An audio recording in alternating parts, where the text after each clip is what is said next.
Octoad were the gods of a cosmic age, considered to have come long before the Egyptian religious system. The Octoad were concerned with the celestial world, and later the formation of the human race. The Octoad consists of 4 couples, 8 individual deities who balance one another and the nature of the cosmos. Each pair correlated with one of the primary elements of the universe: water, air, light, and time. These celestial couples existed before the creation of man, and were considered by ancient Egyptians of the Old Kingdom to have been directly responsible for the creation of the New World, as well as its upkeep. However, the record of how they created the universe is inconsistent and contradictory. There are at least 3 different stories. The first was that the Octoad created an egg from which the world was born. It was considered to be invisible at the time, because before creation there was no sun. Until the day that it hatched and exuded a brilliant golden light, the sun god. Another story is that the universe was created from a lotus flower that rose from the sea of the two knives. Within the petals was the sun god, who then forged the cosmos. The third story begins the same way, a lotus flower rising from the sea. However, within the flower was not the sun, but one of the sacred scarab beetles representing the sun. This beetle then transformed into a boy whose tears made humanity and went by the name Nefertum.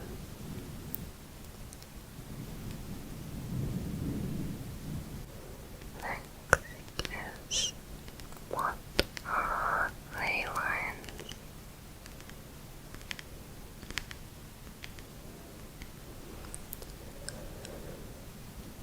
Ley lines were first theorized in 1921, and since then the debate has been over whether or not they exist, and if they do, what purpose do they serve? Ley lines are lines that crisscross around the Earth, like latitude and longitude lines. It is claimed that ley lines connect various historic structures, landmarks, prehistoric sites, and sacred places. The belief is that they carry along with them rivers of supernatural energy. Along these lines, at the places they intersect, there are pockets of concentrated energy that can be harnessed by certain individuals. Skeptics believe they are just coincidence. Basically, you could draw a straight line through several ancient sites and claim it was intentional. For example, by examining the locations of archaeological sites in England, it was found there was such a high density it would be possible to draw a straight line in any direction and connect multiple locations.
presence of prehistoric artifacts and ceramics along the roots of the line suggests the reuse of pre-colonial places or the use of pre-colonial artifacts in the creation of sacred places.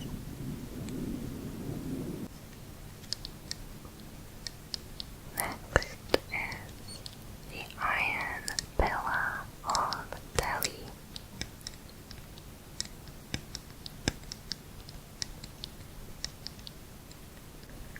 The Iron Pillar of Delhi is an ancient pillar that seems to be rust-proof. The pillar is 22 feet tall and at least 1,600 years old.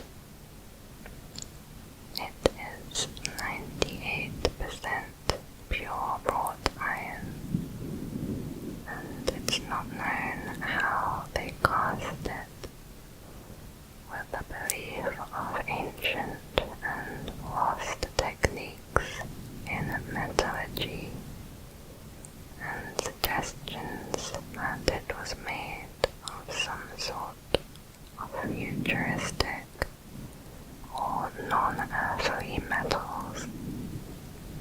It is an example of the skill and knowledge of ancient peoples. It would likely have to be made using a coal-heated furnace, where 2 or more pieces of metal were hammered together. However, it has avoided corrosion from rain, wind, and temperature changes throughout the 1600 years. This was done by the formation of a passive protective film. This film was created by accident through a combination of the lack of lime in the furnaces used to make the pillar, the presence of raw slag, and unreduced iron in the pillar, and the wetting and drying cycles of the weather, all of which helped to create a 1/20th of a millimeter thick layer of mica white on the pillar. Mica white is a compound of iron, oxygen, and hydrogen